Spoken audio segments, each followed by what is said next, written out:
Hi friends, തൊലഹത്താണ്. ഇന്ന് നമ്മൾ കാണിക്കുന്നത് സി എഞ്ചിനാണ്. 2003 ഇതാണ് എൻ്റെ ഓർമ്മ വണ്ടി കേട്ടോ. അപ്പം ഇതിൻ്റെ വിഷയം എന്താണെന്ന് വെച്ചാൽ, മിക്കാർബ് ഇമ്പോർട്ട് ചെയ്ത് ഫിറ്റ് ചെയ്തായിരുന്നു വണ്ടി കസ്റ്റമർ. വണ്ടി കയറ്റം കണ്ട വണ്ടി നിൽക്കും എന്നുള്ളതായിരുന്നു പ്രശ്നം. പല വർക്കുകളും പല രീതിയിൽ എടുത്ത് നോക്കിയിട്ടുണ്ടെന്ന് തോന്നുന്നു. അങ്ങനെയാണ് നമ്മുടെ അടുത്തേക്ക് വണ്ടി വന്നത്. മിക്കാർബ് എന്താണെന്നുള്ളതും എങ്ങനെയാണ് ഉപയോഗിക്കേണ്ടതെന്നുള്ളതും മിക്കൂനിയാണ് കേട്ടോ. മിക്കാർബ് ഇന്ത്യയാണ്. ഇന്ത്യയാണ് ഇത് വരുന്ന അണ്ടർ ലൈസൻസ് ആണ്. മിക്കൂനിൻ്റെ അണ്ടർ ലൈസൻസിൽ ഇന്ത്യയിൽ ഉണ്ടാക്കുന്ന കാർബറേറ്ററാണ് മിക്കാർബ്. അത് ജപ്പാനിൽ വരുമ്പോൾ മിക്കൂനി കാർബറേറ്റർ വരുന്നത്. അപ്പോൾ ആ കാർബറേറ്റർ വെച്ചതിന് ശേഷം എന്താണ് സംഭവിച്ചതെന്നുള്ളത് കാണിച്ചു തരാം.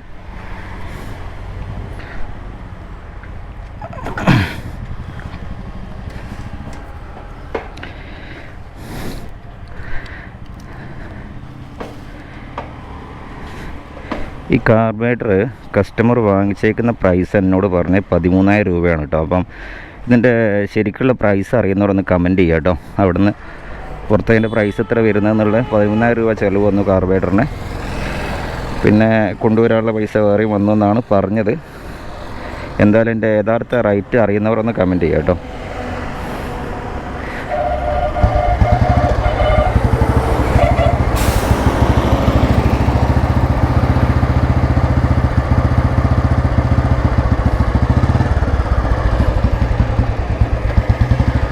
സ്റ്റാർട്ടിങ് ഓക്കെയാണ് വണ്ടി.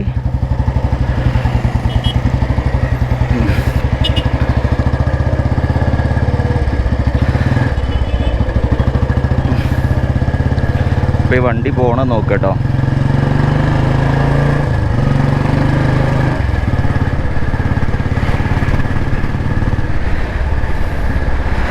നമ്മളിപ്പോൾ സി എൻ ജി വണ്ടി ഓടിക്കണ സമയത്ത് ആക്സിലേറ്റർ ഇങ്ങനെ കൊടുക്കണ സമയത്ത് വണ്ടി കയറുന്നുണ്ടോ ശരിക്കും നോക്കണം. വിട്ട് പിടിക്കുമ്പോൾ ആക്സിലേറ്റർ ഒഴിവായിട്ട് ഒരു ഞാൻ നോക്കുക.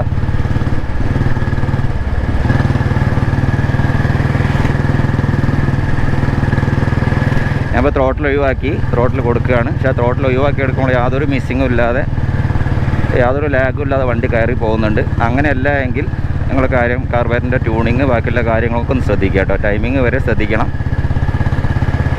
കാരണം ഈ വണ്ടിയിലുണ്ടായിരുന്ന ടൈമിങ് ഇഷ്യൂ ഉണ്ടായിരുന്നു. പ്ലാറ്റിനം പോയിൻറ്റിൻ്റെ ഗ്യാപ്പിൻ്റെ പ്രശ്നം ഉണ്ടായിരുന്നു. അപ്പം അതിലുപരിയായിട്ട് ഇതിൻ്റെ ട്യൂണിങ് വിഷയം ഉണ്ടായിരുന്നു, കാർബറേറ്ററിൻ്റെ ട്യൂണിങ്.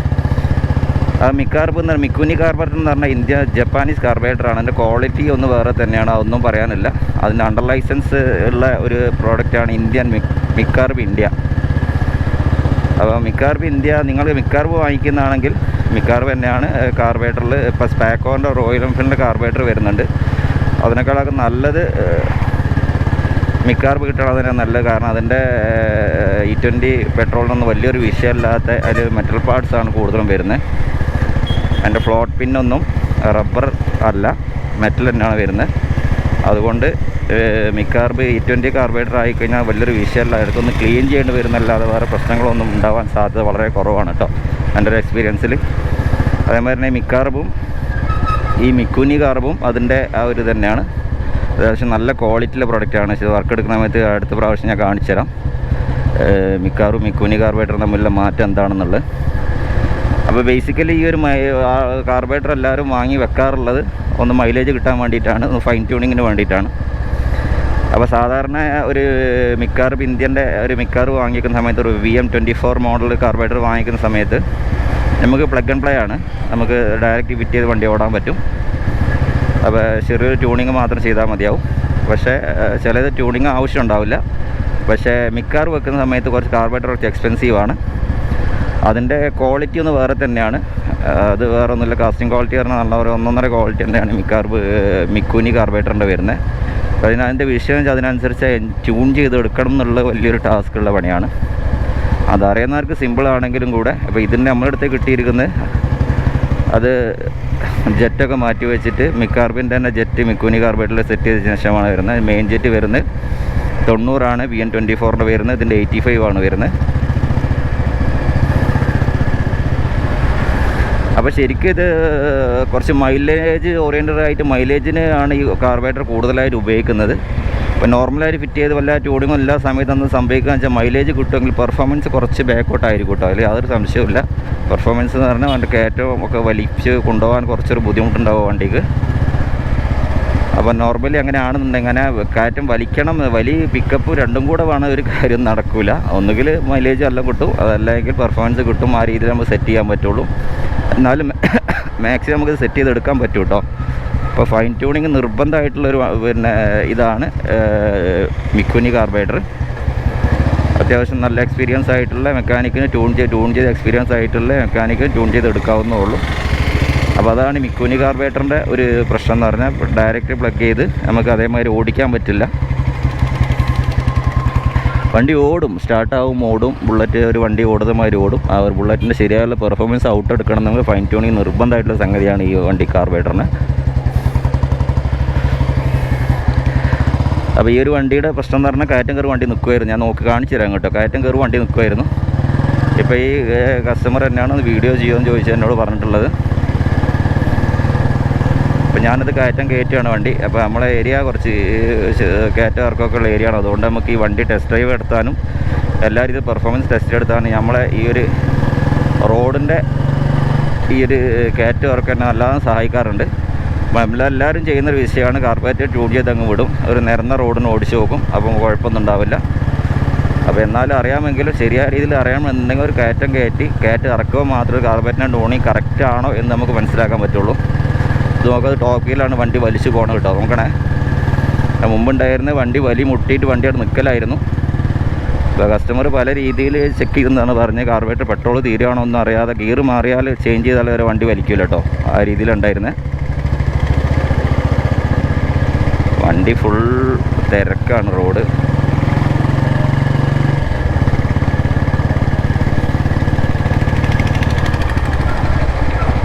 അപ്പോൾ യാതൊരു ഇതിലുള്ള പിക്കപ്പ് പ്രശ്നങ്ങളും ഈ വണ്ടിക്കില്ല.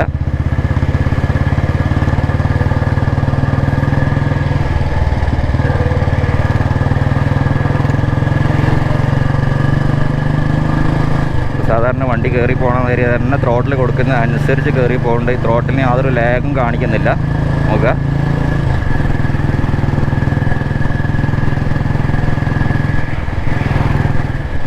അപ്പോൾ ഇതായിരുന്നു ഈ ഒരു വണ്ടിക്ക് ഉണ്ടായിരുന്ന പ്രശ്നം. കണ്ടല്ലേ, ഫുള്ള് സ്ലോ ആക്കി അവിടെ നിന്ന് എടുത്ത് പോകുന്നുണ്ട്.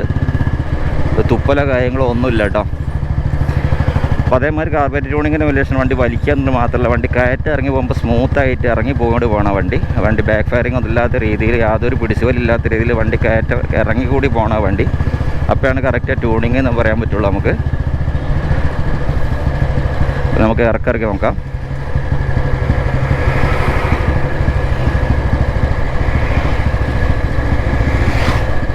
യാതൊരു പിടിച്ചുവലി ഒന്നുമില്ല, സ്മൂത്തായിട്ട് വണ്ടി ഇറങ്ങി പോകുന്നുണ്ട്.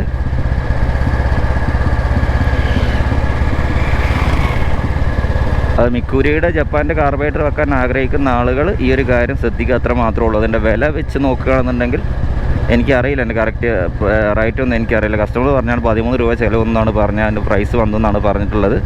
അത് അധികമാണോ അല്ലേ എന്നുള്ളത് നിങ്ങൾ കമൻറ്റിലൂടെ ഒന്ന് അറിയിച്ചു കൊടുക്കുക കേട്ടോ.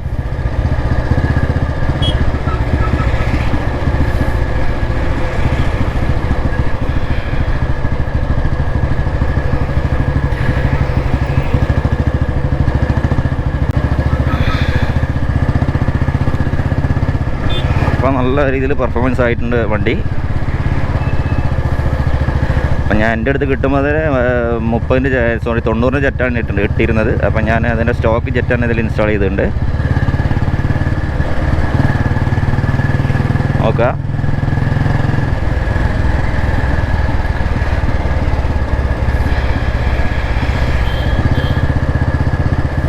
വണ്ടി നല്ല രീതിയിൽ വർക്കിംഗ് വളരെയധികം ഓക്കെ ആയിട്ടുണ്ട്. ഈ കസ്റ്റമർ ഈ വണ്ടി വീഡിയോ കാണുന്നുണ്ടാവുമെന്ന് വിചാരിക്കുന്നു. പിന്നെ പല ആളുകളും ചോദിക്കാറുണ്ട് വണ്ടി നിർത്തിപ്പോണ സമയത്ത് എന്ത് ചെയ്യണം എന്നുള്ളത്. വണ്ടി ലോങ് ടൈം നിർത്തിപ്പോണ പാർക്ക് ചെയ്ത് നിൽക്കുന്ന സമയത്ത് ശ്രദ്ധിക്കാനുള്ളത് എന്തുകൊണ്ടാണ് ബ്രീത്തിലൂടെ അങ്ങനെ ഓയിൽ വരുന്നതെന്നുള്ള ചോദ്യങ്ങൾ ഒരുപാട് ആളുകൾ ചോദിക്കാറുണ്ട്.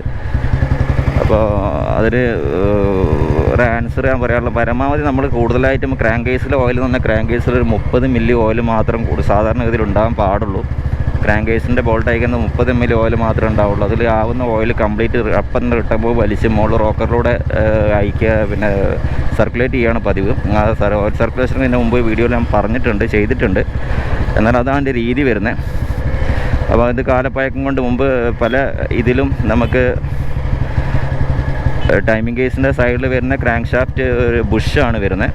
അപ്പോൾ ബുഷ് ആയതുകൊണ്ട് തന്നെ ബുഷിന് തേയ്മാനം വല്ലതും ഉണ്ടെങ്കിൽ അതിലൂടെ നമ്മൾ നിർത്തിയിടുന്ന സമയത്ത് ഓയിൽ ഉള്ളിലൂടെ ഇറങ്ങിപ്പോകാൻ സാധ്യത ഉണ്ട്. അങ്ങനെയുള്ള കംപ്ലയിൻസ് കൊണ്ടാണ് വരുന്നതെങ്കിൽ എൻജിൻ വർക്ക് എടുക്കാൻ അവർ നിർവാഹമല്ല. പിന്നെ വരുന്ന ഓയിൽ ഫീഡ് പ്ലഗ് ക്രാങ്കിൻ്റെ പിന്നിൻ്റെ ഉള്ളിലൂടെ ഓയിൽ പോകുന്നതാണ്. ഓയിൽ നമ്മൾ കിനിഞ്ഞ് പതുക്കെ ലോങ് ടൈം വർക്ക് നിർത്തിയിരുന്ന സമയത്ത് ആ കിനിഞ്ഞ് ഇറങ്ങിയിട്ട് ഉള്ളിലേക്ക് ഓയിൽ ഫില്ലായിട്ട് വേണ്ട രീതിയിൽ റിട്ടേൺ വലിക്കാതാണ് സമയത്താണ് നമുക്ക് ബ്രീത്തറിലൂടെ ഓയിൽ കൂടുതലായിട്ട് പുറത്തേക്ക് വരുന്നത്. അപ്പോൾ ലോങ് ടൈം പാർക്ക് ചെയ്യുന്ന സമയത്ത് ശ്രദ്ധിക്കാനുള്ള കാര്യമാണ്, ഒന്ന് പിസ്റ്റൺ ടോപ്പിലാക്കി വണ്ടി നിർത്തിയിടുക എന്നുള്ളത്. പിസ്റ്റൺ ടോപ്പിലാക്കി വണ്ടി എങ്ങനെ നിർത്തിയിടുക എന്നുള്ളത് ഞാൻ അടുത്ത വീഡിയോയിൽ കാണിച്ചു തരാം. പിസ്റ്റൺ ടോപ്പിലാക്കി നിർത്തിയിടുമ്പോൾ എന്താ സംഭവിക്കുക വെച്ചാൽ പിസ്റ്റൺ പിന്നിലൂടെയുള്ള ആ ഒരു ഓയിൽ കൂർന്നിട്ട് ക്രാങ്ക് കേസിൽ ഇറങ്ങുന്ന ഒഴിവാക്കുകയും ചെയ്യും. മാത്രമല്ല പിസ്റ്റൺ പവർ തുരുമ്പിക്കുന്നതിൽ നിന്ന് ഒരു പരിധി വരെ ഒഴിവാക്കാനും പറ്റും കേട്ടോ.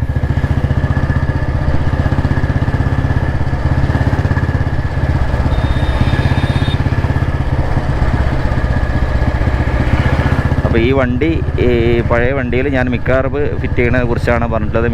മിക്കൂനി കാർബറേറ്റർ എപ്പോഴും എനിക്ക് കൺഫ്യൂഷൻ ആയി പോകുമ്പോട്ട് മിക്കൂനി കാർബറേറ്റർ ഫിറ്റ് ചെയ്യുന്നതിനെ കുറിച്ചാണ് പറഞ്ഞിട്ടുള്ളത്. ആ മിക്കൂനി കാർബറേറ്റർ ഫിറ്റ് ചെയ്യുമ്പോൾ എന്തായാലും നിങ്ങൾ ആ ഒരു ഫൈൻ ട്യൂണിങ് നിർബന്ധമുള്ള സംഗതിയാണ്. ഫൈൻ ട്യൂണിങ് ആകുമ്പോൾ നിർബന്ധം ആണെങ്കിൽ തന്നെ ആ വണ്ടി ഓടും, പക്ഷേ നിങ്ങളെ പ്രോപ്പറായിട്ട് ആ ടോർക്കും അതേമാതിരി ഹൈ സ്പീഡും അതേമാതിരി അതിൻ്റെ പിക്കപ്പും എല്ലാം തന്നെ നല്ല രീതിയിലും ആ രീതി വണ്ടി നല്ല രീതിയിൽ ഓടുള്ളൂ. അല്ലാതെ വണ്ടികളൊക്കെ എന്തോ ഒരു ഓട്ടം ഓടും തന്നെ ഉള്ളൂ, വണ്ടി ഓടിക്കാൻ യാതൊരു സുഖം ഉണ്ടാവില്ല. പിന്നെ നമുക്ക് മിക്കൂനി കാർബറേറ്റർ ഇൻസ്റ്റാൾ ചെയ്യുന്നുള്ളൊരു മനസ്സിലെ സംതൃപ്തി മാത്രമേ ഉണ്ടാവുള്ളൂ. അപ്പോൾ മിക്കൂനി കാർബറേറ്റർ വെച്ചിട്ട് ആളുകൾക്ക് എത്രത്തോളം മൈലേജ് കിട്ടുന്നത് വെച്ച ആളുകൾ ഒന്ന് കമൻറ്റ് ചെയ്യുക കേട്ടോ. നിങ്ങളൊരു എക്സ്പീരിയൻസ് ഒന്ന് ഷെയർ ചെയ്യുക. അത് വെക്കാവുന്നവർക്ക്, ഞാൻ പറയുന്നേക്കാളും കൂടുതലായിട്ട് മിക്കൂനി കാർബറേറ്റർ വെച്ച് ഓടുന്നവർക്ക് ഉണ്ടാകുന്ന എക്സ്പീരിയൻസ് എന്താണെന്നുള്ളത് നിങ്ങൾ പറയുമ്പോൾ കുറച്ചുകൂടെ ഒന്ന് അക്സെപ്റ്റബിൾ ആയിരിക്കും. ഞാനൊരു മെക്കാനിക്കാണ്, എനിക്ക് അതിനേക്കാളും കൂടുതലായിട്ട് നിങ്ങളുടെ ഉപയോഗിക്കുന്നവരുടെ ഒരു അഭിപ്രായമാണ് കൂടുതലായിട്ടും കസ്റ്റമേഴ്സിന് കുറച്ചും കൂടെ ഒന്ന് അക്സെപ്റ്റബിൾ ആവുക. നമ്മൾ ഏത് സാധനം കിട്ടിയാലും പണി കൊടുക്കും. ഞാനൊക്കെ കയറ്റം ഒന്നുകൂടി വലിപ്പിക്കാൻ പോവുകയാണ്. നേരത്തെ കയറ്റം ഇല്ലായിരുന്നു കേട്ടോ. അതായത് നേരത്തെ കയറ്റത്ത് വണ്ടി ഉള്ളത് കൊണ്ടേ നമുക്ക് ടോപ്പ് ഗിയറിൽ പിടിക്കാൻ പറ്റിയിട്ടില്ല. ഞാൻ എപ്പോഴും ചെയ്യുന്ന വണ്ടി ഓടിക്കുന്ന സമയത്ത് എപ്പോഴും ഒരു ടോപ്പ് ഗിയറിലിട്ട് വണ്ടി ഒരു നിശ്ചിത സ്പീഡിൽ ഈ ഒരു കയറ്റം കയറ്റി നോക്കുകയാണ് പതിവ്. അത് കുറഞ്ഞു കഴിഞ്ഞാൽ വണ്ടിക്ക് വലിയില്ല എന്നുള്ളത് എനിക്ക് മനസ്സിലാവും. സാധാരണ ഇതിൽ ട്രോട്ടിൽ കൊടുക്കുന്നതിന് മനസ്സിലായെങ്കിലും ഇതാണ് നമ്മൾ ലാസ്റ്റ് ആൻഡ് ഫൈനൽ ടെസ്റ്റിങ് കേട്ടോ. ഇത് നോക്കുക, ഞാനിപ്പോൾ ത്രോട്ടിൽ കൊടുത്ത് വിട്ടാലും കണ്ടില്ലേ അല്ലേ, അപ്പോൾ വണ്ടി നല്ല രീതിയിൽ വലിഞ്ഞു പോകുന്നുണ്ട്. ഓക്കെ,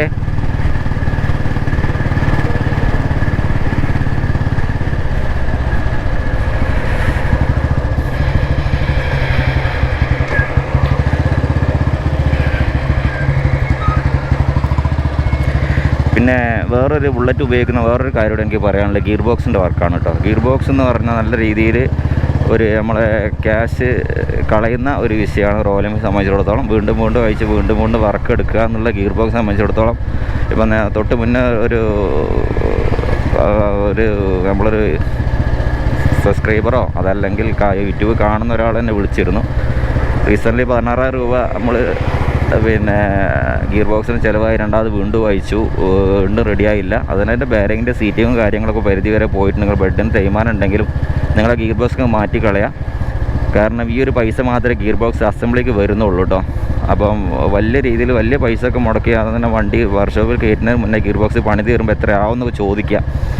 അപ്പോൾ ചോദിച്ചിട്ട് അവരോട് പറയാം, വലിയ പൈസ ആവുന്നുണ്ടെങ്കിൽ നിങ്ങൾ ഗിയർ ബോക്സ് ഇടയ്ക്ക് മാറ്റിക്കഴിഞ്ഞാൽ ഞങ്ങൾക്ക് ആ ഒരുപാട് കാലം നിങ്ങൾക്ക് തിരിഞ്ഞു നോക്കണ്ട, ആ ഒരു ഭാഗത്ത് ടെൻഷൻ അടിക്കേണ്ട കാര്യമില്ല.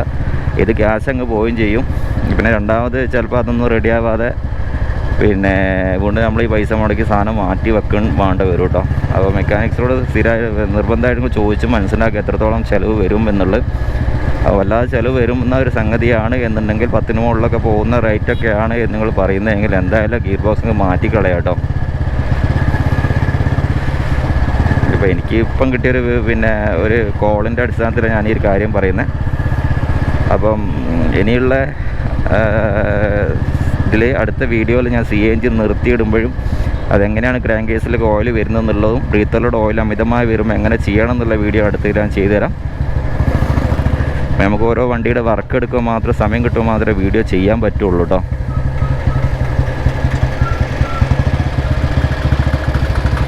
അപ്പം ഈ ഒരു വണ്ടി എന്നെ ഏൽപ്പിച്ചിട്ടുള്ള വർക്ക് ഞാൻ തീർത്തിട്ടുണ്ട്.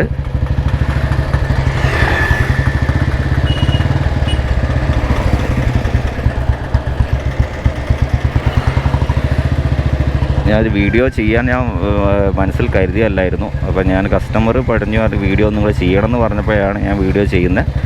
അപ്പം മിക്കൂനി കാർബറേറ്റർ വാങ്ങുന്നവർക്കും വാങ്ങിയവർക്കും ഒന്ന് ഇതിൻ്റെ ഒരു പിന്നെ എക്സ്പീരിയൻസ് ഒന്ന് ഷെയർ ചെയ്യുക. എന്നാൽ ഇത് ഉപയോഗിക്കുന്നവർക്ക് വളരെ യൂസ്ഫുൾ ആയിരിക്കും. അടുത്തൊരു വീഡിയോ വീണ്ടും കാണാം. Thanks for watching.